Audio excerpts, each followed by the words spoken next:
Mic check. One, check. 2, 1, 2. Got it? Yep. Awesome. Let's see here. This is episode 6. All right. Welcome to the To Dad From Dad podcast. We're here with Matt today. Matt, welcome. Yeah, glad to be here. Awesome. So just a reminder for those, the goal of the podcast is really to just look back and reflect with other dads and granddads on what went well and what didn't. Yeah, that's good. What you'd go back and tell yourself if you could. So excited to have you here today. Yeah. And we'll just kind of jump in with a little context. You know, I try to set this up just so that the people are familiar with how we know each other. Okay. And you know, you and I were just talking. This is kind of interesting because of all the people that I've interviewed so far. You and I know each other the least. Right. So, you know, I guess just to set the stage here, our kids go to the same school. Right. We go to the same church. Mm-hmm. You have a daughter that is in the same grade as my 5th grader. You have a 5th grader. Yes. They play on the same soccer team, right? So we've seen each other a lot, and we just haven't gotten to know each other really well, right? Exactly. So, all right. Well, hey, let's do this. So tell us a little bit about your family structure. Tell us about how long you've been married, how old your kids are, and we'll kind of go from there. Yeah. Well, my wife's name's Brittany, and we have been married. We're coming up on, in March, 17 years. It's a big number, man. It's starting to get up there. Yeah. Yeah. We've got 3 kids. I have an 8th grader and a 5th grader, and then a 3rd grader. So yeah, and it's all girls. Even the cat's a girl at the house. So I'm surrounded and outnumbered. But yeah. Mm-hmm. How long have you and Brittany known each other? We almost 17 years. We met at our church. Okay. And usually the way I would have approached it was to just not do anything if I was attracted to a girl and just sort of put out the vibe and hope something happened, you know, and years go by and nothing would happen. And I was too scared to pull the trigger. But I met her and I was like, hey, I like her and I like this church I just started going to. She was already at the church. And so I'm like, I might as well just ask her out now. So that way, when she turns me down, I can move to a different church right away. But thankfully, she said yes. And 4 months after that moment, after we had met, we were engaged. And then 4 months after that, we were married. So it was really, really quick. And we just knew. And so took off from there. You know, I think some of the best advice I ever got was Whitney and I engaged on her, I asked her to marry me on her birthday, which is coming up. Oh gosh, I can't forget. It's coming up. You proposed on her birthday. I proposed on her birthday. I did the same thing with Brittany. Did you really? Yeah. Yeah. It was February, her birthday is February 9th, and it was freezing cold outside. I had bought the ring like a month earlier, asked her parents, and some of the best advice I got was don't do this like 2-year-long engagement. Right, yes. Like if you're going to get engaged, let's just get it over with. Right, yes. So, I mean, we got engaged February 9th and we got married July 3rd. Yeah. I mean, it was a short turnaround. I think that's the way to do it, though. I think so too. I was a teacher at the time, and so you don't get vacation time because you have these natural built-in breaks. Right. So we had just met each other, and we're like, hey, if we got married, we could do it during the December Christmas break. But we barely know each other at that point. Yeah. So it was like, but summer felt too long to wait to. So we're like, spring break, that's when we're getting married. Yeah. And it was quick, but it was good. So, all right. So you start going to a new church, and you see Brittany. Yes. Interact with her a little bit. Right. What was it? Like what was it that you were like, yep, I like her? Yeah, I think, it was probably a number of things. At first, the first thing is, oh man, she's really pretty. And she was wearing, I remember we met at a party. It was it's kind of like the young professionals group. I was really pushing the young professionals. I was 30, I think, at the time. And, but it was like the only, the church was still pretty small at that point. and I saw a ring on her finger, on her, and like it looked like an engagement ring. I was like, "Oh man, I missed it with this girl," you Yeah. know. And Yeah. then, like, I really felt like the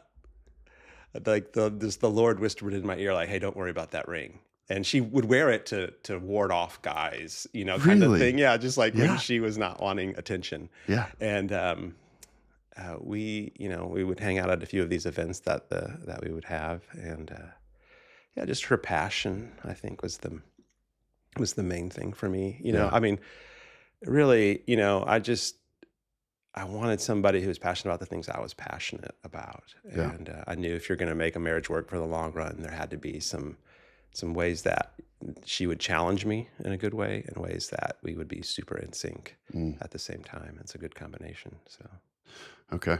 So, so you were already a teacher. So let's back up a little bit. yeah, So one of the things I wanted to talk about with you is kind of your career progression, uh-huh. because I think it's really interesting.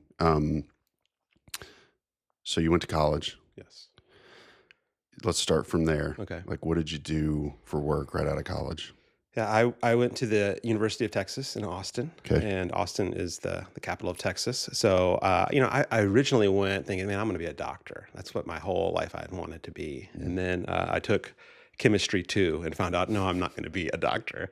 I just, it was a struggle. I wasn't what I was actually interested in. Mm.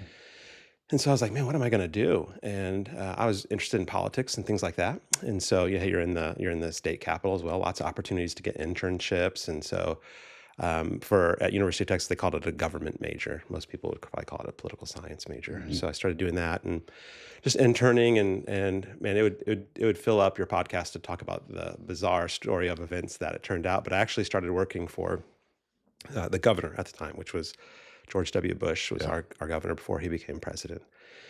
And, it was an intern, like, it was, like, I could open the mail when I first started. I couldn't even read the mail. I just sliced it open and, stapled the contents to the envelope, and somebody would take it from there.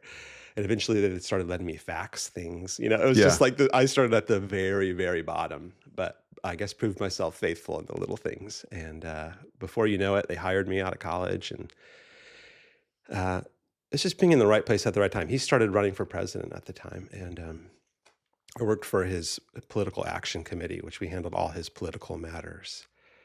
And every guy my age and girl my age went over to work on the campaign because they thought that would be fun, but they were just all answering phones over there. Mm. And it left me and this other guy to run all his political stuff as governor. Dang. And I'm all at 20 years old probably, and I'm on the phone with Supreme Court justices. I'm so glad they couldn't Wow. see me because I looked like I was 12, even though I was still young. Yeah. And it just put me in this great spot where when he became president, eventually they hired me up and I worked at the White House. And I mean, it was just the craziest thing for a young man to get to do. But as much as I enjoyed that, it wasn't, I could see all the guys ahead of me Mm. and what their lives looked like and their failed marriages and no time for kids. I mean, it's a career path that is um, time consuming and stressful to the max, as Right. you can imagine. And I could just that wasn't going to be my long term. And my family is very important to me, so I wanted to come back to my parents and my brother, and so came back down to Texas and wasn't sure what I was going to do for a while. Yeah. But it was kind of a wild ride at the beginning for sure. You just said something I guess I've never thought about. Like when you work for a government official who ultimately like ends up the president, Yeah. is it, the maximum amount of time that they could be the president is 8 years. Mhm. So at the end of that 8 years, like, would you be out of a job? Like, like if you had stayed with him Mhm. whenever he got out, when was that? 2008? Would Right. you have just been kind of like, all right, well, I got to find something else to do? Yeah. Most like the average sort of tenure, I think, is 18 months. No way. One, because of just how grueling it was, but when you get that on your resume, Mm, everybody parlays that into something big. right. And except for me, I was the only guy who didn't parlay it into something big. But I just knew, like, for me, that kind of ambition was not real strong in me to just Yeah. make the most money and do those kinds of things. Not that that's not important, but Yeah. yeah, I just wasn't what was my path. Yeah. All right. So you moved back home, and what'd you do then? Well, I moved back and I thought, hey, I'm gonna figure things out. Like first, I thought, "Man, I'm gonna move to Hawaii Yeah. and I'm gonna find a little.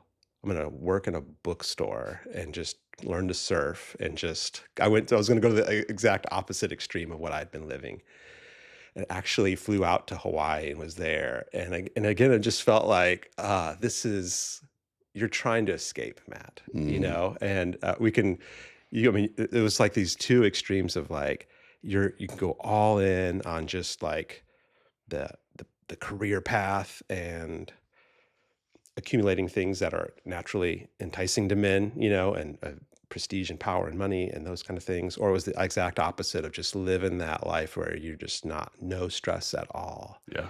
and neither of those are that great, Right. And so I was like, man, so I moved back to my parents. They had a little trailer on their land, and I went from working in the White House to living on my parents' trailer. Yeah. And everybody else is, like I said, parlayed their time there into these awesome careers, and and I was there for a while, and it worked out great because this is time my family had gone through some sickness. My dad had cancer, so I was right there to be there. Yeah. A very humbling time for me, which Mhm. was good for me. Um, and I think sometimes like what I was meant to do was so contrary to what I would have ever even thought. I needed to have a set of circumstances that would open up paths for me that I would have never formally considered. Yeah. Yeah, yeah, Which is what? which What? was which is education and Yeah. becoming a teacher. And I in college I was an English minor, and because I like to read and stuff, and I thought, oh, I'll take classes where it kind of flows into, you know, I get to read and something I like to do anyway. But I was like, what could I ever do with that besides teach? And who would ever want to teach? That was my mindset. My number one fear growing up was public speaking. Mm, Like, like yeah. I would like death Yeah. was actually, Yeah. underneath. I'd rather, but to public speak, anytime that I had to do that at school was terrifying to me. So the concept of doing a career path that involved that was not something I wanted to consider. Yeah. But yeah, at that point, I got a chance to substitute teach once and fell in love with it right away. And then I was off and running in that, yeah, that realm. So how long were you in education? Yeah, I I taught for in middle school for 9 years. Loved it. Um, I mean, absolutely loved it. Just it was so fun and rewarding, and the impact on so many kids' lives, and I still feel that impact today. I was just in Chipotle the other day, and a dad saw me that I taught. Now his kid is 30, Yeah. but I taught him when he was 12, Yeah. and he was like, "Matt, the impact you had Yeah. on my son." Mm, And like he remembered it still, and you don't get to see that when you're doing it, right. but it was just like, wow. Yeah. And eventually got into administration and did that so I taught for 9 years and then did and as principal at the elementary for 5 years. Okay. Yeah. Okay. And then this is really kind of the interesting part for me. Yeah. Not that the George Bush thing wasn't pretty Oh, interesting, but I want to talk about what you do now. yes. So you got out of education, being a principal, Hmm. to do what? Now I'm a pastor at our church, one of Yeah. the pastors Yep. there, and I had so that I had probably there's a desire to um, be a pastor, except for the speaking in public part, Yep. which I didn't know how I was going to cross that bridge. But ever since I was young, I always thought about that, and the Lord made me wait till I was 43 before I actually got to do it, Yeah. And so I mean, it's the church that where Brittany and I met, so we were already very involved there, and even my heart was always there, Yeah. and you just have to. Man, life is it just teaches you like it's never as instantaneous as we want it, especially, as Americans in our modern age where we get everything instantaneous, but it doesn't roll out that way, I found. Yeah. And those waiting periods are so hard. Mm. But when it finally came around, I could see, oh, it's a good thing that I'm 43 when this happened. I would Yeah. have, I work with many young men and women who are in ministry and really young, and I'm always like, man, that's really hard Yeah. to do when you're young. And I'm thankful that I had to wait, Yeah. though I wasn't at the time. But Right. yeah, in hindsight. Whitney's dad Hmm. has been a pastor. Gosh, I should know how long. Uh, I'd say probably at least 20 years. Yeah. He was bivocational for Hmm. a long time before that. He was a very, like an automotive, like very mechanically inclined, Yeah. did a lot of stuff in that field, Wow. and then was bivocational for a while. And he lived a lot of life Hmm. before he Yes. got into the ministry, Right. you know? Uh, and this is, I just kind of have a question, which is, how has it, like, how do you feel like having a career that was, 20 years of career Hmm. before you got into being a pastor? Right. How has being a pastor changed your life? And I'm not asking like this is such a softball question Okay. for you, All right. but I Thanks. mean like really, like what has changed in your life as a result of pursuing that? Hmm. And well, there's a couple ways to answer that probably. In some sense, you think when I work at a church as a pastor, there's this instantaneous change of holiness Yeah, for and sure. Yeah, fulfillment in certain ways, and that's not true at all. I'm the same guy, yeah, Actually, I think that's beneficial for me. I don't. I'm just still the regular guy who struggles with all the things that every other guy I know struggles with, right. and so and I feel no need to hide that or anything. Yeah, And and then there's this other part for me, which is only true not because of the nature of the role. It can be true for any dad. mm, Is when you're doing the thing that you're made to do, and it doesn't feel like work, right. and that can be anything. It can be anything, Yeah, and so that's been true for me in this. yeah, And it's not just the nature of the work, it's the nature of the people that I get to do it with too, which is always, I mean, like the work is one thing and the people right. that you do the work with is also Absolutely. so important. Yeah, And I've always found that to be the case, but I get to do it with people I love and do something that I love, and that's super fulfilling. yeah. Mhm. Well, I told you this. I think it was at New Year's. We were together for New Year's, and I told you. But I love it when you preach. Mm. It's and I was reflecting on this before today, and I was trying to really put my finger on it because I don't think I did a good job when we were talking that night. But I think what it is you were a teacher Mm. for however long, Yeah. 14, Yeah. 15. You were in education, Yeah. and you just this style of the way that you preach is just it's incredibly organized. It's very easy to follow. Like you can tell that you had to explain things to middle schoolers for Yes. 9 years, Yes. and I think that skill set does you wonders Yeah. for teaching people my age. Yeah. What's the it's the is it the 10,000 hour principle or Yeah, whatever? Like you got to log the hours on that's some right. things, and I certainly got to log the hours Yeah, teaching, yeah, and the nature of teaching. I mean, man, middle schoolers are a tough yeah, audience, for and sure. like they're a really tough audience, and but also. But I mean, I was made for that. I loved teaching seventh graders, and but yeah, you got to log some hours doing it for That's sure. right. Yeah. Do you feel like did you still struggle with some anxiety about public speaking, even even after teaching and being in Yes. administration? So, like when you said, "Okay, I'm going to go and I'm going to pursue the ministry thing," and then you had to get up on stage Yeah. and preach. Was it was do you like? Was that a struggle? Yeah, it was. And I found this to be true of most teachers who are very comfortable in their class with their Yeah. kids. Like I had to get accustomed to that. It took me a little while, but then once I got accustomed to that, it did not translate where I was comfortable in every environment for Yeah. sure. And one of the things with being a principal is it forced me into a lot of like being up on the stage talking to Yeah. adults, Yeah. and that helped break me in a little bit Yeah. before up on stage preaching. But Yeah. yeah, Okay. Um, all right. So let's see here. You're, so you've been in ministry since 2020. yes, All right. So let's see. Um, so Lily was 8 yeah, that sounds right. Yeah, and, Rosie and Marigold would have been what, 6 and 4, something like that. yeah, Pretty close. yeah, mhm, Okay. So, let's talk about fatherhood a little bit. yeah. Um, I guess, tell us about like,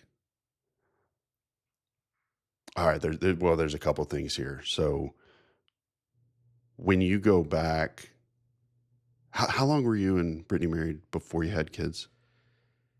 I think we were married about 3 years or around that point. Yeah. Okay. Um, knowing what you know now, what would you go back and tell Matt from that 3 years before you guys had kids? About being a dad, like, Either about being a dad or preparing, like fortifying your marriage, mhm, like, or maybe like, is there anything that you wish you could go back and tell yourself to do differently for those 3 years leading up to having kids? yeah. Brittany and I always look back and on that 3-year period and like, what did we do? You're Yeah. like, what did a typical Saturday look like? Yeah. Because I don't remember them, honestly. I'm Yeah. like, did we just lounge around? And we must have, or Yeah. go to the farmer's market, Yeah. because without kids, it looks very different. That's right. So on the practical end, I would just said, hey, take advantage of that season, Yeah. like to the max, like do trips, I mean, also you're probably, for most people, you probably don't have as much money back then as you might now. So That's you don't right. even have the money, but still figure some way out to Yeah. take advantage of just the hours that you have, practically speaking. The other things about the more important stuff about life, I wish there was some advice I could give myself, but I think most of what I've learned, you have to learn through experience, you Yeah. know, Yeah. and almost unfortunately, Right. it's just such a weird. I just see this in so much of life. Like you finally start to figure some things out, and like then that season's already over, and you're That's like, oh, I've exactly got right. this wisdom, but I don't have the season to Yeah. use it in. But Yeah. it's really forming to you. I would probably just give myself the heads up and say, Matt, you're way more selfish than you think you are. Mm, And you start to learn that in marriage right away. You're like, wow, I'm a little more selfish. And then when you have kids, it starts to come out, yeah. and it doesn't come out as selfishness. It comes out as frustration, or, with dads or men, typically it can be anger, it Yep. looks like those things, but just giving myself the heads up, like, hey, it's going to be harder than you think, but Yeah. yeah. So we've talked about this a little bit, like the dad anger thing, Hmm. and you just said something kind of interesting, which is that that selfishness manifests itself Yeah. as anger. Hmm. Talk a little bit more about that. Yeah. I think it probably looks different for how it manifests for dads or why it comes out in certain areas. For me, being on a like trying to be more self-aware in life, I've figured some things out about myself, which has helped me to understand why I'm successful in some areas or why I'm failing in other areas. Um, One of my primary motivations is just, I love the end of the day when I don't have any responsibilities, peace, everything's at peace, Yep. and you can finally relax. Like I look forward to that moment big time. The problem is that before that moment can happen, my kids need to be in bed when Yeah. they're little, especially, Yep. kids don't always want to go to bed, Yep. or they're taking their time, and man, you're tired at the end of the day and you just want to just sit back and relax. And the only thing standing in the way of that is your kid brushing her teeth Yep. quickly, Yep. where frustration will come out and like, why am I getting so frustrated about this? Yeah. But a lot of times it's sort of coming out sort of subconsciously. But as I've looked back in hindsight, or as I've, tried to be self-aware, I can like, oh, I've blown so many bedtimes. Yep. And that's a precious moment, Yep. It really it's the time they open up. Hmm. It's the time of it's a cute time, your little Yep. kids and their little jammies and, Yep. but my eagerness to get out of there, or my eagerness or my frustration, I get into task mode with my kids. It's not relational mode. Yeah. And so, yeah, just like that is my selfishness Yeah. starting to come out in those areas. So becoming aware of that is super helpful. Yeah. Not always helpful. Still, sometimes it's the selfishness is Yeah. strong, so it still comes out. But yeah, just knowing those things now helps me not to be that way as much. Although, just for the record, I'm not pulling it off perfectly. Yeah. Yeah, not even close. Man, I think that's really kind of speaking to me. If I really think about when I get really frustrated with them, it's normally because they're getting in the way of something that I want to do. Yeah, exactly. Yeah. Golly, I guess I've never thought about that. You talk about rushing through bedtime. If they listen to this when they get older, I'm about to give away some secrets, but we used to read Pout Pout Fish, I don't know that one. or oh gosh, I can't remember. There's a couple of books that we read, and I remember before they could read, but we would read books together. Yeah. I had memorized like 3 books, and so I could actually say the words faster than I could turn the pages. Oh, nice. Yeah.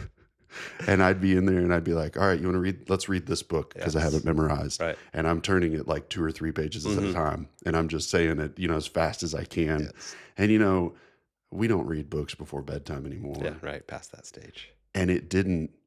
I really, really remember laying in bed, especially like with my oldest, laying in her tiny little bed, and I'm a big Yeah. guy, and in a really awkward position looking at the books when she's really, really little, Hmm. reading the books. And I remember really cherishing that, and she's cute and adorable, and Right. taking my time through that. But the novelty of it wears off. Yeah. And that's unfortunate. It is. Yeah. And everything like I can look back and go, oh man, I miss bath time. Yeah. Yeah. But in the middle of it, it's 3 kids, 3 baths Yep. every single night. Yeah. It's not, that. I've really benefited from a lot of the guys I work with also have all daughters, and but they're at that empty nest stage, and them just constantly telling me like enjoy the moment. Like I Yeah. would give every penny I have in my bank account to be able to travel back in time and just have one conversation with my 4-year-old, Right.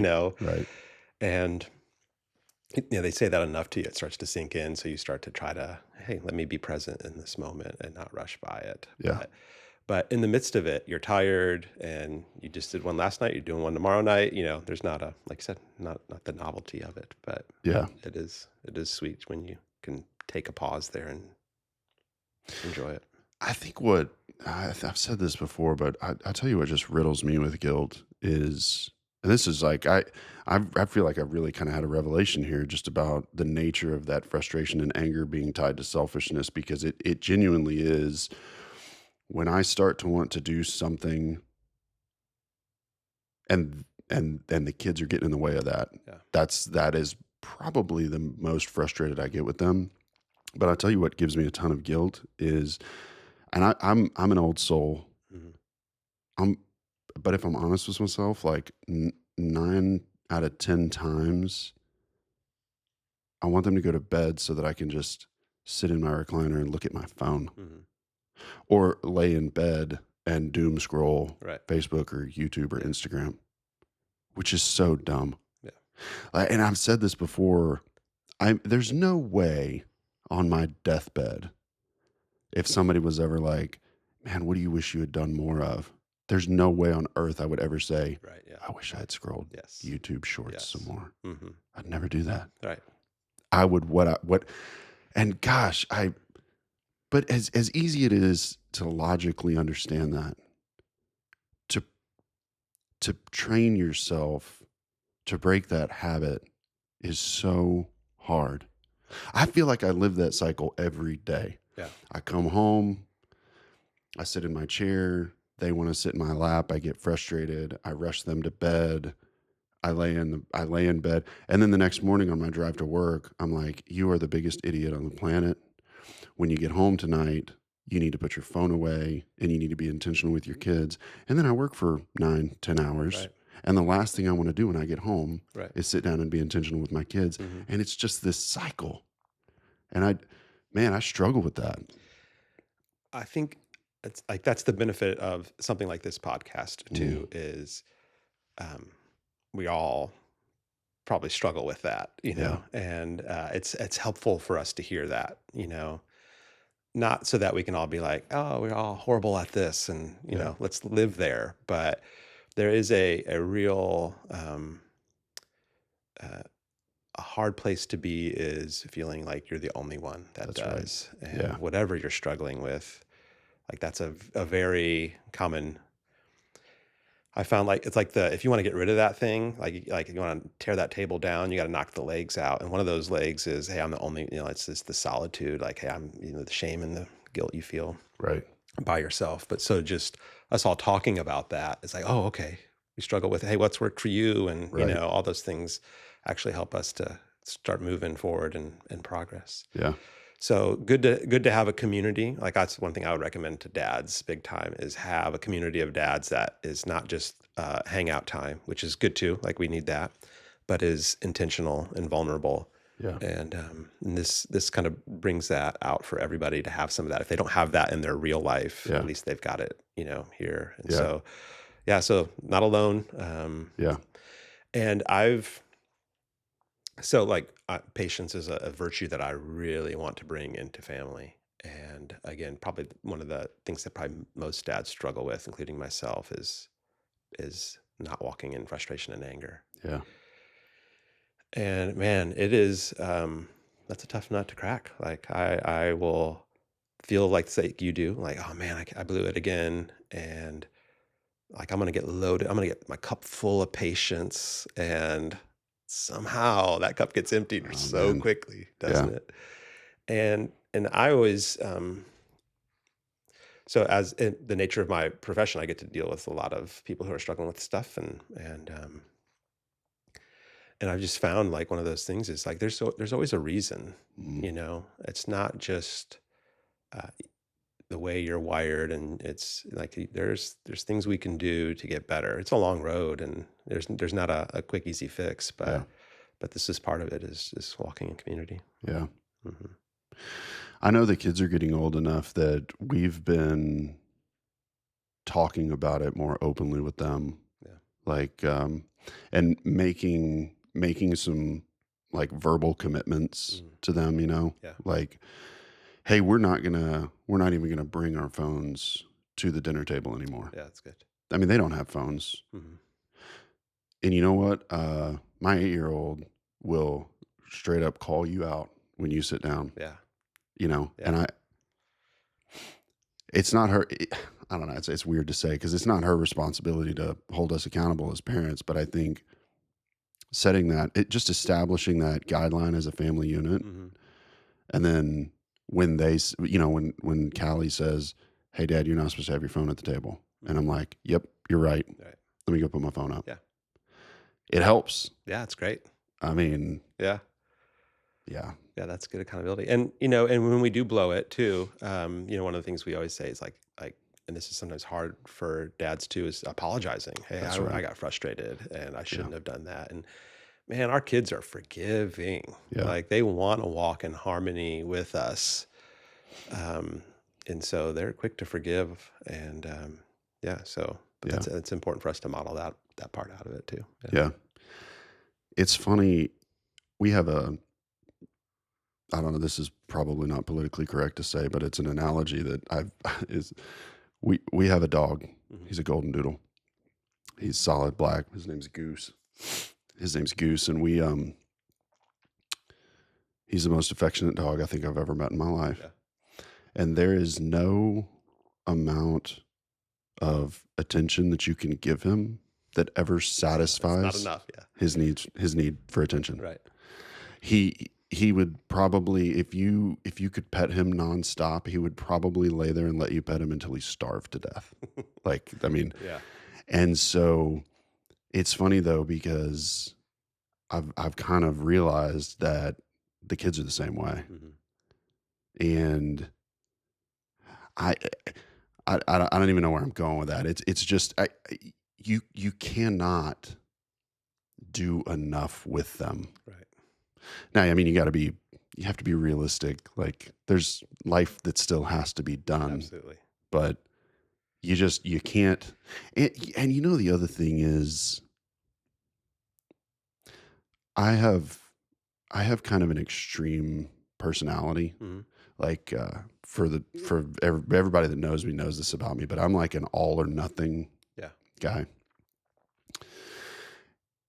But a side effect of that is if I mess up a little bit, I just write the whole thing off. Yeah. And I am trying really hard to be better about that Mhm. because, it's kind of like I want to spend 2 hours with my kids every evening sitting in the floor playing Uno Attack Mhm. or Connect Four or Bluey Monopoly or whatever. Right. And I set this expectation that it's 2 hours. And then it's kind of like, well, if I can't give them that 2 hours, then I'm just not going to give them Yeah. anything. Mhm. And the reality is, you think back about your perception of time as a child. If I could just, in those scenarios, if I could just get better about saying, man, I don't have 2 hours tonight, but what I do have is 12 Yeah. minutes. I'm going to sit on the floor right now and we're going to play as much whatever they want to do for 12 minutes. And it's better than doing nothing. Yes. I don't know. Yeah. It's hard for me. Yeah. Well, I mean, I think with that type of personality, I mean, I'm sure you've experienced there's blessings and curses with it, but every personality type has that. And Right. so uh, I think just not seeing yourself, hey, it can turn into a flaw. Yeah. But I mean, as you're recognizing those things and yeah, I'd say like, yeah, take the 12 minutes, way to go. I mean, but even the fact that Uno Attack and Bluey Monopoly shows that you're an invested, Right. interested dad, Yeah. and that's half the like we all have the dad guilt, and for me, as I just knowing that there's grace, Yeah. and um, I'm super thankful for that with my children, and I really believe that the Lord comes in when I acknowledge those things and say, "Hey, I have shortcomings here, Mm, and I'm working on them, mm, but they're still there uh, in that gap." yeah. Like move in, God, help out in the gap Yeah. so that my it doesn't land on my kids. And I've just noticed he's super faithful Mm, to do that. yeah. Yeah. So, all right, one of the things that I wanted to talk about with you is your youngest Hmm. is adopted. Yes. And so, would you, you know, I guess I don't really have a question there, Hmm. but could you just maybe talk about as much as you're comfortable, like what did that look like for you guys and how does it look today? What do you feel like there's any unique struggles that brings or, just and we'll just kind of go from there. Yeah. That's one of those things that we talked about, Brittany and I, like really early on. I think as we were just figuring each other out, like, and she let me know, hey, I would really feel on my heart adoption Mm, at some point. So you got to be down with that. yeah. And I was. I probably would have said yes to anything at that point. I Yeah. got to close this deal. Right. And but I was hesitant because growing up, my parents, we had at one point in life, we had fostered a couple of kids who were in a bad home situation, and it was really difficult on our family in lots of different ways. And so there's a little bit of hesitancy, but yeah, I want to do that too. And so we just waited, and it just seemed like, man, the time just seemed right if we were going to pursue this. One thing that actually helped a lot is in our church community, we have a really rich adoption and foster, um, yeah, just community, Yeah. lots of adoptions. So we Yeah. adopted from China, and two of our best friends had already adopted from China, Mhm. and man, it's a whole bunch easier to do something when you have someone to kind of pave the way for you, Right. or show you, hey, this can be done. I'm always so impressed with those people who are just trailblazers and go where no one else has Yeah. gone before. I'm like, man, kudos to you. But that really makes it easier. You've like macheted the path a little ahead of us. So it's just so much easier for the rest of us to follow. Yeah. And that was true with adoption, particularly from China. And so we started down that path. This felt like the green light. This was the season to do it. And it's it's difficult. Um, I would the adoption agencies and things we worked with were really good about stressing this, but I can see the true, like, if you're thinking about adopting based try to fill a hole in your heart, Right. or something you want to provide for something that you never got, like, hey, be real careful. It needs to come from, hey, your marriage is strong, not to fix your marriage, but Right. your marriage is uh it's got some overflow of love in it that it can give to somebody else. And Yeah. but yeah, it's a long process, but it's sure rewarding. This is probably one of those things too. You like people might have the idea like you just go to bed every night feeling like, man, I've done something so great. Not at all. You're just Yeah. like it's just you're struggling with your failures again, and Yeah. but yeah, so we got her when she was 2 years old, Mhm.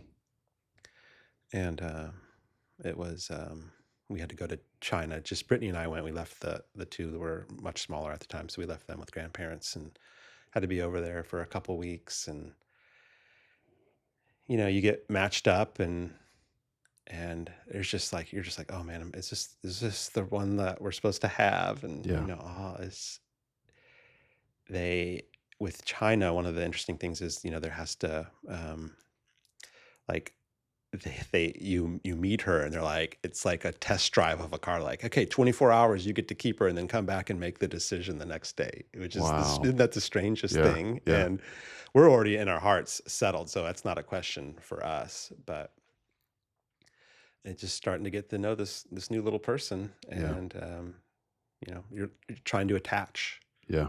and for all parties can like, hey, let's attach and love with each other. Yeah. And it's and that presents some challenges, but we were just really great. The little girl we adopted is such a loving, joyful, Yeah. She is. yeah, She is.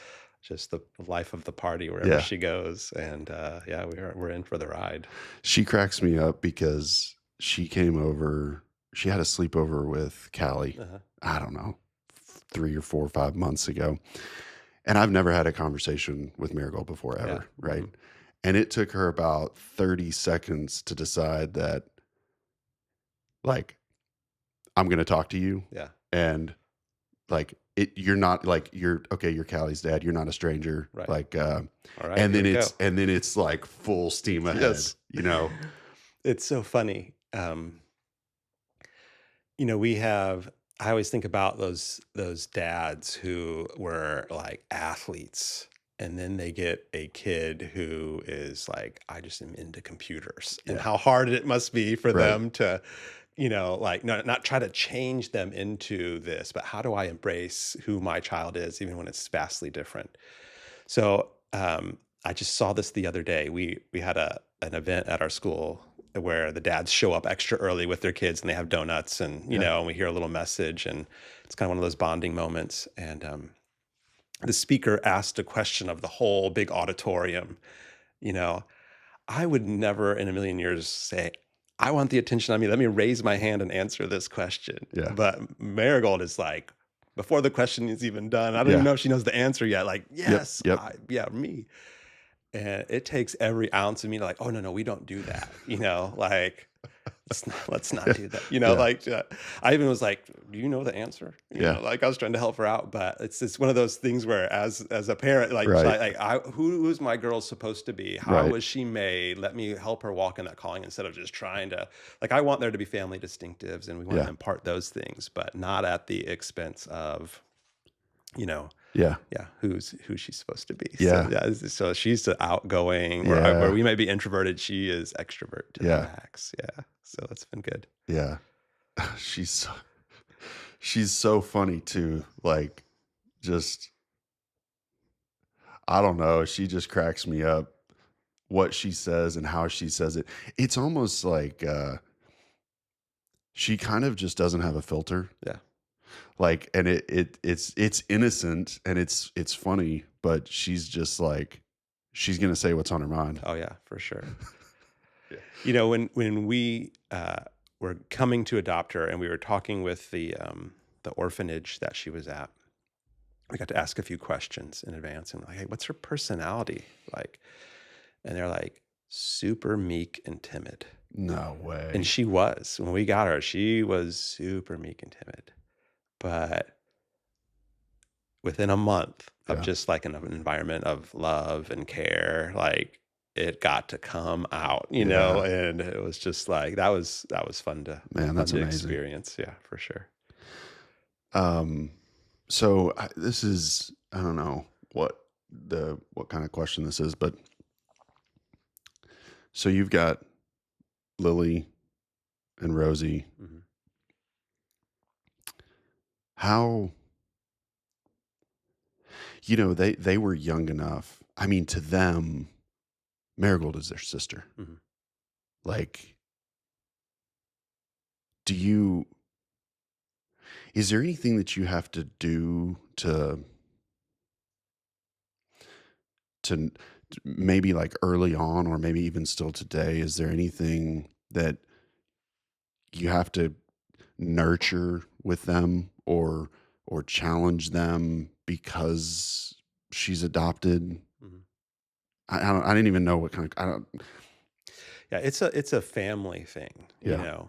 So you're signing your children up for this as Right. well. Just Right. like if you're going to have a biological child, it's the Right. same thing. So it's going to change the dynamics. It's going to, I mean, powerfully so.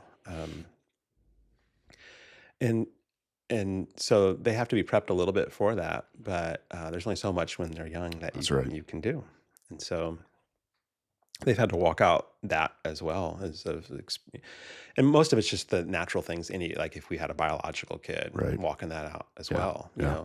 There's a 5 year difference from between oldest and youngest. And Yeah. so there that dynamic is, um, you know, challenging in some ways. Like it would be if you have a little brother or sister that's 5 years younger than you, and That's right. rewarding in other ways for them. That's So right.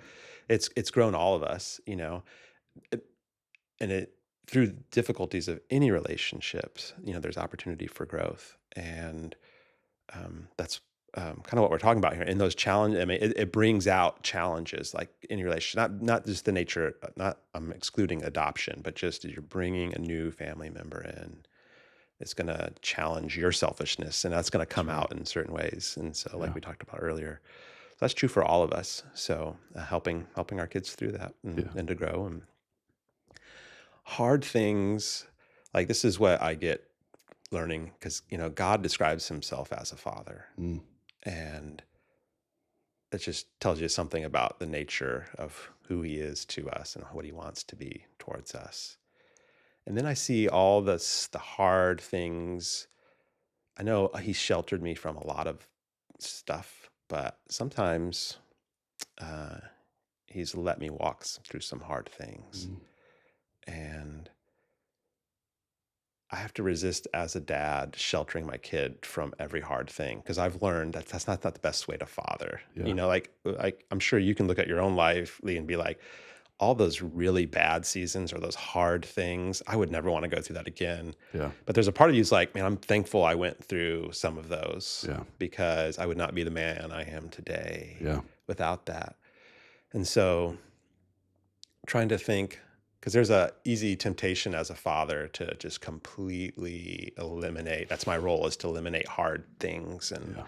and um, and it's not, Yeah. and so it's to help walk with them through it, and so so our kids go through some hard things, and that's okay, Yeah. and let me be there to help them learn how to do that well is Yeah. challenging because I want to take all of it onto my shoulders, Yeah. and but yeah, that doesn't help them. No, you're right. I talked about this with Pete in the first episode, and I've really thought about it a lot since then, but it's such a strange tightrope to walk where, you know, I would not be who I am today if I hadn't I don't want to be dramatic, but if I hadn't survived what I've survived, Yeah, right? right. Um, parents getting divorced when I was 10. And then my mom and I literally for the next 8 years moved every year. We got evicted a couple times. I watched a tow truck take our only source of transportation away Yeah. because she didn't make the payments. There was a point in time where we were living in a house that had no doors hung Hmm. other than the front door and the back door. There was no carpet. There was no bathroom door, Right.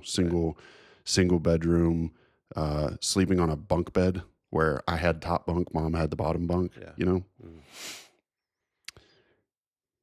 And I don't want my kids to have to go through that. Right. But at the same time, I would not there's no question. I would not be who I am today Hmm. if I hadn't had to go through that. And you just said we tell the girls a lot, like, we do hard things. Yeah. And I guess kind of where I've settled on that is the adversity that they have to overcome doesn't have to be as traumatizing as what I went through. Right. And I think it's even okay if that adversity is manufactured Mm. to some extent, Hmm. because I think that you can safely put them in scenarios where they're going to struggle Hmm. and where they're going to be challenged and where they're going to fail and it's going to be hard. Right. And I think that's totally okay to do that. And that's where we say, hey, we do hard things here. Yeah. I think like I saw this as an educator a lot, especially as a principal, where like that's what schools should be designed to do, to challenge, Right. to be difficult, to a safe place where you can make a bad grade now, Yeah. you know. Yeah. And most parents, especially now, they are not okay with that, Yeah. right? I mean, I've had them come in and argue that 97, like you scheduled a meeting because they made a 97 Yeah. and it wasn't 100. Yeah. Um, and with the best intentions, Yeah. but I would say misguided because not letting them experience that. Going back to what you talked about, the difficulties of childhood, and I would just say to dads too, those can be they can produce positive things and negative things in us. And one of the things I get to do often with people in my role is to really explore like I said earlier, there's a reason for everything, Mm. and so how I'm operating today is based on something. Yeah. And I always get to walk people through some traumatic portions of their lives. And so honor to do that. So really kind of holy ground to walk in some of those spaces with people. But like what I would say Like if we were talking like that, I would say, hey, Lee, in those times where you're walking through those difficult situations, one good question for us all to be asking is like, hey, was there a lie that I started to believe in that moment? Mm, Is there a lie that the Heavenly Father would say, hey, I don't want you to labor under that? And oh my goodness, there's so many lives that we walk in, you mm, know? So there's good stuff that can come from it, some good fruit, and there's some bad fruit, and we recognize the bad fruit in our life, but we keep plucking the bad fruit off, and then another that same bad fruit grows, and we really got to get to the root of like, hey, yeah, where, like, if I want to get rid of this bad thing in my life, where did that come from? And in traumatic episodes or difficult seasons that we've walked through, I've noticed, oh man, something changed for me for good and bad, and mm, so I want to keep the good part, yeah, right? I don't want to take the baggage though of the bad part. And so just, reflecting. And what that says to me too is I've worked with people who have gone through insanely traumatic events, like this kind of stuff you would read about on the news, kind yeah, of, and yeah, from being in terrorist attacks. And no matter what happens, this is going to be challenging to us as fathers. As big as those moments were, most wounding comes from their own father. mm, And like, oh my goodness, as a dad, I don't want to hear that, right, like, yeah, like, and I think that stems back to, I would say, as a Christian, I would say, hey, it's because our heavenly Father calls himself Father. He's saying how important that role is, and we get an opportunity to reflect what God's like, and all of us are horrible at it, yeah, and that's impactful. So no matter who I'm working with, no matter what craziness they've gone through, usually we just start to deal with like, hey, what was your relationship with your dad like? yeah, And even if you had the very best of fathers, there's something that was missing. yeah, I had a great father, yeah, um, present, active, loving. Um, and he would admit this, just coming from just hardy German stock, there's not a lot of expressing of emotions. yeah, And so I'm not like mad at him about it. I understand that completely.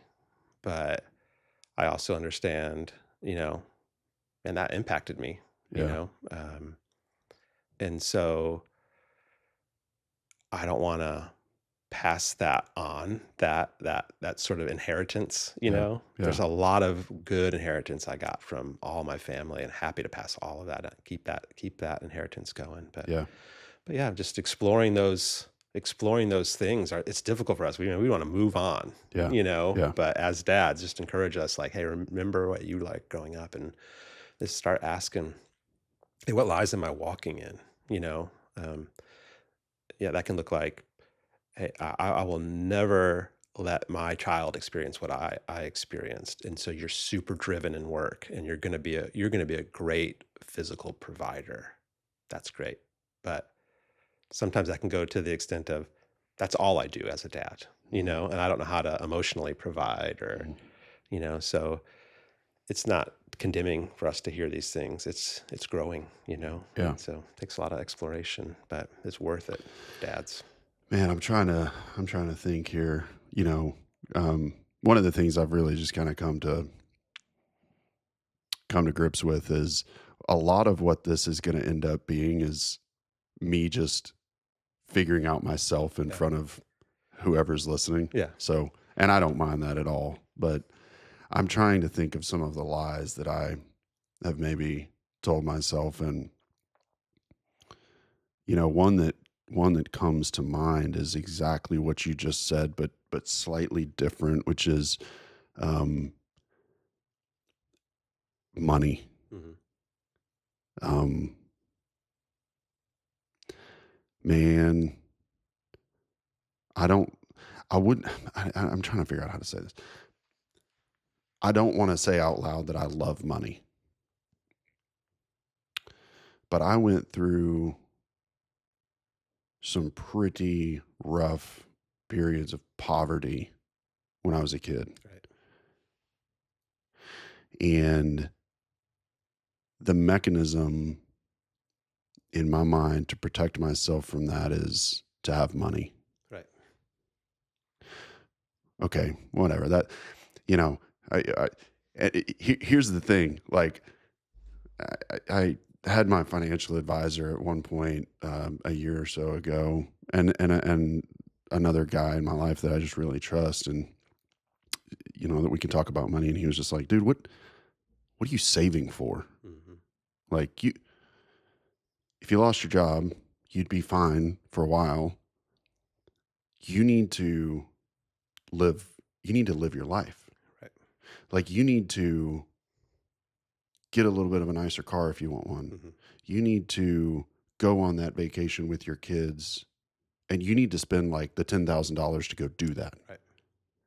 You're you're obsessing over keeping all of the money that you've ever made, Hmm. and that is now robbing you. Like, your kids trauma is going to be the fact that you were unwilling to spend the money Right. that you're so focused on saving to protect your kids. Yes. So man, there's a lot of things I could say to that. I would say one thing. So we all have a different version of this. So um, with like money is for a father, we want to be good at some things, right? And being the protector and provider is a role that we have. And I think dads can really lean into those because it also can correspond with the American dream and all of that. And like, I'm doing good as a dad because I'm providing for them. And I would say, yeah, but that's not all, right? Yeah. Yeah. So we love vacations in our family because, and this is really led by Brittany. Brittany's like, hey, we need memories. Like it's Mhm. gonna be important to make Yeah. memories. Yeah. And that costs money. Yeah. Do I value it enough to spend it? Now, if I'm working from a scarcity mindset that I have, or the security, like it's gonna be hard to do it because the need to feel secure is so prominent in us that it's Yeah. gonna be hard to override that. So for me, it's back to that peace. I love peace, Mhm. and so I try to make my circumstances peaceful.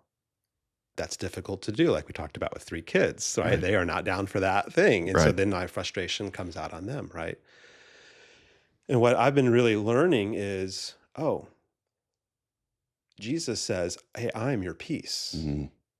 Now that's regardless of circumstances. You can learn to abide in that peace, Matt. And this has been my struggle is how do I, no matter the circumstances, you know, can be a man at peace? Yeah. And oh man, that's freeing Yeah. because I can have that peace that I desire in any situation. The Lord says, I am your security. I'm your refuge. I'm your, he's like so many he promises that so much because he really wants us to take advantage of that. Yeah. But man, isn't it easy to get security and money? Oh, yeah. I mean, that's like, especially here in America and just the way we've been raised is that's where it really comes from. Yeah. And so, yeah, when the bank account starts to get a little low, we start to feel a little bit, ooh, Mhm. and so like, especially as we all struggle with that, with some people more so, okay, I need to feel secure. I need to feel peace. These are good things. It's just where am I going to get it from? I need to feel intimacy. I need to feel fullness. I need to feel purpose. I need to feel satisfaction, Yeah. right? Yeah. And there are promises that the world makes is this is where you get it. Yeah. And it's almost always a lie and it's almost always devastating. Yeah. And that how the story plays out. But Yeah. and so I would say as a pastor in that role, like we might know head knowledge. Okay, I can get these things in other places in the community around me, in my relationship, my spiritual relationship, the spiritual side of life. But how do I actually do that? Mm. How do I actually find fullness and satisfaction in God? Is it just showing up to church? And I would say no, that's not actually the answer. You come in to hear me talk is not going to Right. going to Right. do it for you. Right. Let me tell you. But yeah, figuring that out. And you want to be a part of a community that is pushing towards that with guys that are pushing towards that. Yeah. And I think that's so important. Yeah. Yeah. But easy to find. Yeah, that money is the real deal. Yeah. Yeah. It's a pull for us for sure. Man, you've said some great stuff today. I want to just take a second. I'm trying to get better at this podcast, YouTube thing. I'm really curious if you're listening to this or you're watching this concept of what lies do you believe about Mhm. yourself as a result of your upbringing? Yeah. And remember, it is totally possible that your upbringing was out of this world Mhm. and there are still lies that you're Oh, potentially believing about yeah. yourself, So, yeah, right? very true. And I would be, you know, I'm on here every week bearing my soul. Uh, I'd love to know if you guys, put it in the comments Yeah, section. for sure. Um, bring some awareness to some of the lies that dads can believe based on their upbringing. So drop a comment, shoot me an email. It's Lee at twodadfromdad.com, and let me know what lies you're struggling with that Mhm. are a result of really good childhood or really bad childhood. Mhm. Yeah, Yeah. I think that's a great way to look at it. Um, all right, so let's talk about. I want to kind of talk about like legacy, if Okay. you will. Yeah. And so, um, as we kind of close out here, a couple questions, which is I'm going to start with this, which is what what is the best advice either on fatherhood or marriage that you've ever received? I think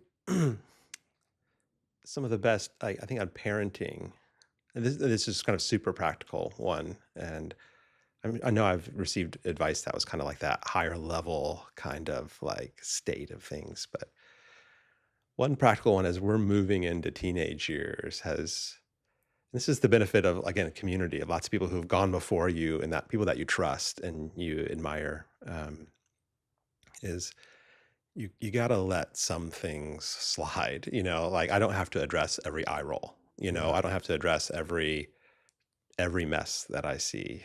yeah, And that's like I don't want to be an overbearing mm, father.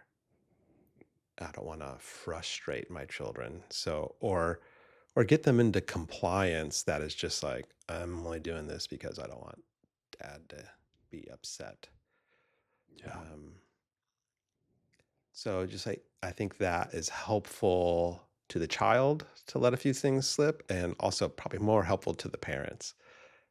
Now that being said, the practice of that has been hard. It is yeah, hard to let that little comment go and just, hey, let's just, you know, yeah, understand what they've had a hard day. yeah, Just like I let some comments go. I say yeah, some things under my breath. yeah, And I would hate somebody there calling me out every single time. yeah, Hey, I know I shouldn't have said that, but and I'll apologize later. But yeah. but so that was a super I think that's been practical and now just walking it out is kind of where we're at. Hey, Yeah. real quick, Pete in the first episode said something that I was processing a lot of that conversation because Pete talks fast. And I've reflected on this one comment that he said, which was, it was something like, ultimately, obedience is less important than heart posture. Yeah. Yeah, that was good. Mhm. And I really, as I reflected on that, like right afterwards, I was kind of like, mm, I, is that is that true? And I think to the point of what you just said, it's like I could be, and honestly, this is my natural tendency. My natural tendency is to be incredibly black and white. Mhm. Obedience is pass or fail. Right. But the frame with which you just said it is it's almost, and really for like obedience, what I'm talking about here is it's almost like, I don't I'm not talking about like blatant disobedience, like disrespectful Right. disobedience, like it was a conscious effort to do the opposite of what you said. I don't think that's what I'm talking about. What I'm talking about is that it's the eye roll. Mhm. It's the when I said, "Hey, go do the dishes," and 5 minutes later, you're still sitting on the couch playing the Nintendo Switch, Right. and I come unglued, Mhm. you know? Mhm. That's where I feel like it's heart posture, um, because my natural tendency is to say, "Hey, did you not understand what I said? I said do the dishes." And, a lot of times, Mhm. especially my oldest will say, "Oh, yes, sir. I was just finishing, like I was in the middle of this game. I was gonna just get to the checkpoint, and then I Right. was gonna pause it, and then I was gonna do it, Yeah.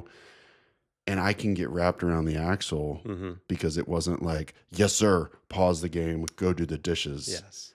And I really feel like that's a more reflection on what I need to work on Mhm. than what they need to work on. Yeah. Do you what I don't what are your thought, like? Yeah, I as when I was in education, of course, I got to see a zillion different kids, and um, you, some of my favorites were the ones that were just the cut ups in class, and um, were difficult for a teacher, and having classroom management. But if I knew their heart, like somehow this kid has a heart of gold, Yeah, he is not fitting well into a system, right. but like I would, if I could buy stock in a kid, like this kid's going to go places, he's going to do things, he's going to have a fruitful life. Yeah, And you would know because he's very disobedient, in yeah, this moment. And I've had other ones who were all manners, yes sirs and no yeah, sirs, yeah, and but man, I worried about him. I'm like, he has been put into a position of compliance, and it's not reflective of his heart. Some of them are yes sirs and no sirs, and you can see, hey, I've been taught to honor those who are older than me and respect authority, and I'm trying to walk in that. But other ones, you can tell, like, I just know I'm supposed to do this, and mm, mm, I am in submission. But the moment I get some freedom, it's going to look a lot different. And like, how do I train my kid for freedom? Because freedom is wonderful and horrible, It's like, how do we because at some point, yeah, and we're as a society trying to extend that point. yeah, I just see that with now I can, you can keep track of where they are at, even when they're in college, and I can look on my phone and see where's my daughter at, and if she's at this party, or she's, is she back in her dorm? Can you imagine, oh like when man, we were younger, yeah, if our parents could dial in on that, we wouldn't even thought that that was a possibility, but they'll figure ways out. If you're not giving them the freedom, they'll carve their own spaces of that. And so again, heart posture, like what are you going to do with this? And not just choose the right things because you want to and you see the good in it and you don't mind making hard choices or standing up for what's right or avoiding peer pressure and all those things. That's what I'm interested in. But man, that's hard. It's easy. Sometimes it's easier just to say, yeah, I feel good about myself because they say yes, sir, and but man, at the dude, expense of the other. I'm almost panicking in this moment.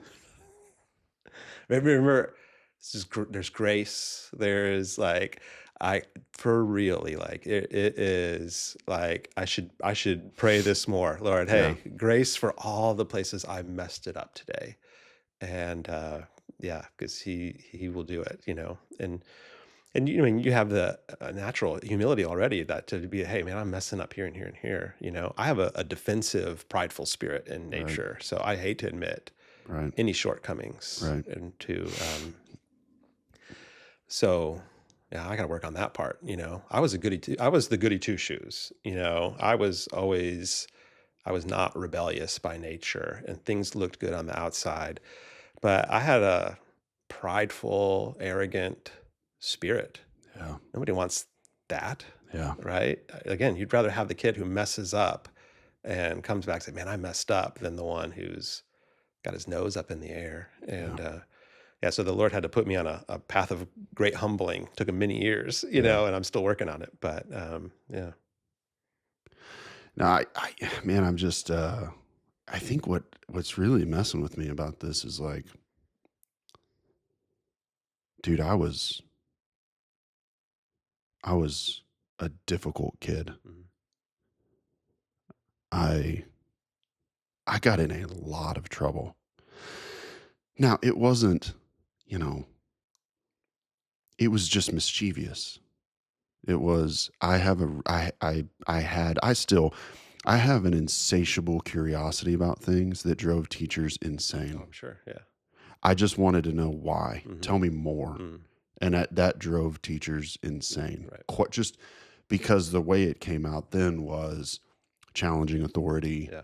questioning, like not believing. But I got to tell you what, that single attribute is probably the number one thing that has made me so successful. Hmm. Yeah. Absolutely. I refuse to settle on just a simple explanation of Right. things without exploring the possibility that maybe I'm wrong, without exploring the possibility that maybe the problem is deeper or different than what I originally think it is. I seriously think that that is the one thing that has made me the most successful in life. Yeah.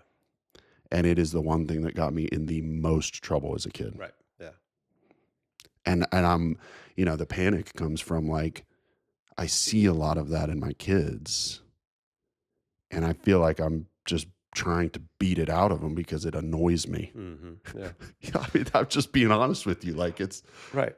Like a kid like that as a teacher yeah, is, man, this is like a teacher who's really dialed in is going to love that, yeah, and embrace that and foster that and not feel threatened by that. But teachers are just like parents too. Like we're tired, we don't want to deal with it, yeah, and yeah, so it's just let me control my classroom and get through this yeah. in a certain way. And you're not a part of that plan. So yeah, I I did I did have some amazing teachers. that's good. Yeah, I had some awful teachers too, sure. but Plenty. it's just like you just Hmm. said. I mean, I had teachers where it was all about compliance. Right. It was, shut up, get in line, don't ask questions. Hmm. A couple specifically that were really hard for me, and there was a couple uh, that are still around that they saw something in me, and I got to tell you, like I don't know, I don't even at this point I don't even know who's listening to this, but um, if you're listening to this and those teachers that because of what was going on in my life, this is the other thing I don't think that well maybe teachers do know this. But when I think about the teachers I had from 7th grade through the graduating high school, and I actually, it's funny as I say this, I really don't even know that my dad knows this because so I might be kind of about to out myself here, but like I don't think that teachers knew that I lived in an apartment by myself my senior year of high school Mm, because my stepdad had kicked us out. I don't think they knew that. right. I don't think that they knew that when I was in 8th grade, my mom's car got repossessed and I had to walk to school, Mm. like but some of them, man, they just loved me. So if you hear a story of somebody walking through those things, I think 9 times out of 10, you're like, that person is not going to do well in Mm. life. And so, what was the difference for you? Like, how, I mean, you've got a great family. I mean, you're going after the right things. So, what happened? I don't I I think it could have gone really bad. Yeah, for sure.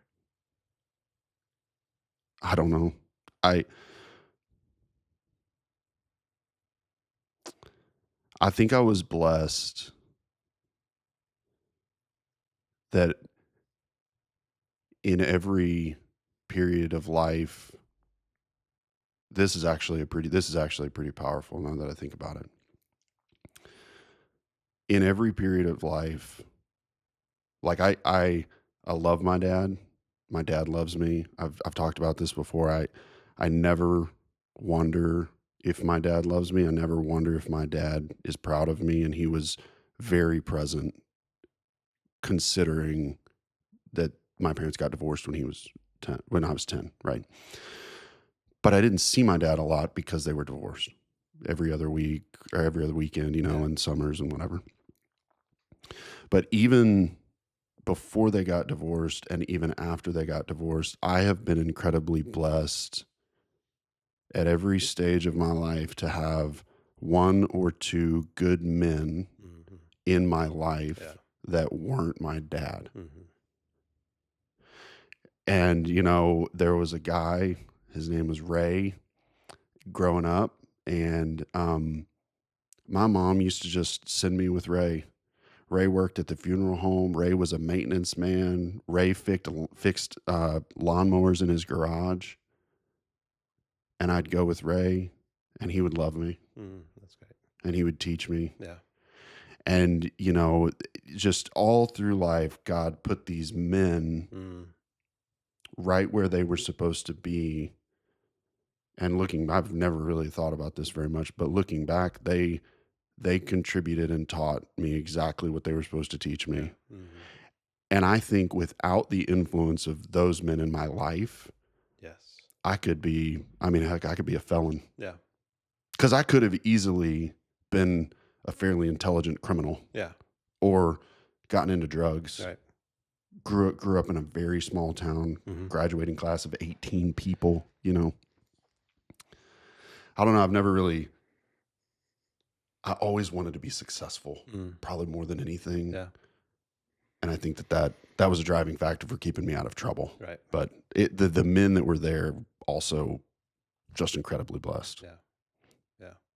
I mean, that just shows, like I've noticed, even in a family where you do have a father that's always present and a, a fruitful relationship there, it still takes other men. Man, yeah, And again, going back to we've hit it a few times that importance of community. yeah, Like sometimes I need somebody to say the exact same thing I'm saying to my kids, or yeah, they're going to say it differently, or they're going to like I've had our kids come home from a church thing and be like, "Oh, they taught us this." I'm like, "I taught you that a million times, but they never heard it," yeah, and so the importance that we all get to play together is yeah, yeah, and that's why I like the soccer team, and our kids, like if they come over or like I'm glad that they get to come over yeah, and be around guys like you or Pete or those guys. It's yeah, just like yeah, just another solid dad yeah, that is you know yeah. pouring into them. Yeah, that's a huge blessing. That's a great point. I've said this before, but I think we talked about it a lot today. I just want to reiterate, like, James said, your kids live in the culture that you create. Mm, And I think something to consider, and this could go pretty mainstream secular because you hear a lot of people talk about, like, if you want to be a billionaire, you should surround yourself with yeah. billionaires. Hmm. Okay. Well, I mean, I think if you want to be a good man, you got to surround yourself with other guys that want to be good men. Yeah. And I genuinely, I think if you want to be a great husband and a great father, you need to surround yourself with other guys that want to be great husbands and great fathers. Yeah. Guys that are committed to their wives, Yes. you know. Hmm. And man, in this moment, I'm just really something I hadn't thought about very much though is the impact of the selection of those people and on your family, your Hmm. kids. Yes, That's big. that is big. Yeah. And part of our role as the dad and the husband is, a lot of times I think we'll wait for our wives are naturally more communal and relational, and men are not typically that. Yeah. Not all men, some are, but most of us are happy to be alone a lot of times. And so we're like, hey, we're just going to look to our wives to establish all this community, and they do a good job of that. But like, there's a role for us in that. And like any of the things we've talked about, like whether it's there's no silver bullet, easy fix of getting rid of anger. There's no easy fix, one time thing I can learn that will um, establish me as a good father to my children. Yeah. It's Yeah. just a lot of little moments. Yeah. And community's that way too, like it takes time to develop those relationships. There's some things we can do to speed it up, but just as an encouragement to the men listening is like, hey, take a role, include your family in it, find where you can get that community Yeah. and those relationships that you're looking for. But you said the right thing, like surround yourself with like you got to find those Yeah. guys and because otherwise we get impacted the other way. Just That's like, hey, right. hey, everybody else is doing all these things, Yeah. and that makes it easier for us to do it. I talked about earlier with the adoption thing. We had people pave the way for us and Yeah. make that works the negative too. Yeah. Like when we're surrounding ourselves with people who are, hey, this is how I'm doing. Yeah, I let my kids do all these things, and Yeah. then you start doing it too. Yeah. So finding those guys is they're out there. You're gonna have to look a little bit, but Yeah. it takes some work. But like all things in life, it's worth it. It's gonna take a little bit of that from us. Yeah. All right. Last question, and I'm trying to be fairly consistent with this, so you've probably heard me ask, but and one of the things I've learned here is you just answer this however you see fit. But what I've been trying to ask is, um, when you're not here anymore, what do you want your kids to understand about you? Mhm. And I've clarified this every time, but it's not how do you want to be remembered? What do you want your eulogy to be? It's not that. It's when I say understand, it's like it's something that you can't tell your kids. They have to come to understand on their own, or they have to end up believing. There's no number of times that you can say it, but what do you want your kids to just truly understand about you when you're not here anymore?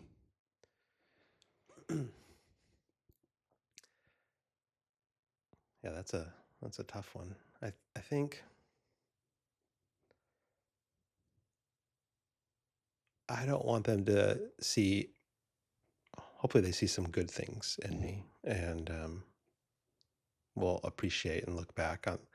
It's like I do now with my parents. I'm like, oh my goodness, they were so present, and the sacrifices they made to do this for me and that for me, Yeah. monetarily, time wise. I can see that in hindsight. So I know they'll see some of those things too, which is encouraging. Um, but I want them to know that if there was anything good, that wasn't natural in daddy. Yeah. Like it wasn't at all. Like I could see where my path, even though it was more stable than your path, but the inner Matt was not stable in a lot of ways. Yeah. Um, and it could have been I don't know where I would be without my relationship with God. Like I'm scared to think of how cold and calloused and Yeah. I would have been. And if there's anything loving in me that you experienced, girls, it's because it started with him Mhm. and some of it got funneled down through me. I think of myself as just not a great filter. Some stuff gets added to it along the way that shouldn't be, and some stuff gets taken away. But I want it to whatever came through was the grace of the Lord. And so I'm big on grace. I want to be Yeah. big on for for for my kids and for myself and walk in that. So I think yeah, I would just want them to know, even if it looked good on the outside, man, I can't take any credit for that. Yeah, Yeah. yeah. Your heavenly Father saved you from a really awful father by working on him really, really hard Yeah. for many years. And so, That's a good one, dude. yeah, give him some, yeah, thank him for that. Yeah. That's If a there's good one. anything good, thank Yeah. him for that. Yeah. I like that one a lot, Oh, man. good. Yeah. All right. Well, thank you for coming on. Yeah. Thanks for having me. This was fun. I want to keep going. We Part seriously two coming up. the part two. I Yeah, well, shoot, we're going long. We've been going for an hour and about 40 minutes. I feel like we could talk for a lot longer, Yeah. but Yeah, we'll if you're have listening just like 1.5 speed, we sound there you go. yeah, Yeah, yeah, yeah, perfect. yeah, Yeah, you're yeah. getting it Why are down. these guys talking so slow? No, seriously, Matt, thank you for coming on. Glad to have you in my Yeah, life, thanks for having me. and I'm sure we'll have you back. Yeah, Appreciate it, man. please do. All right. Yeah, thanks, man. See ya.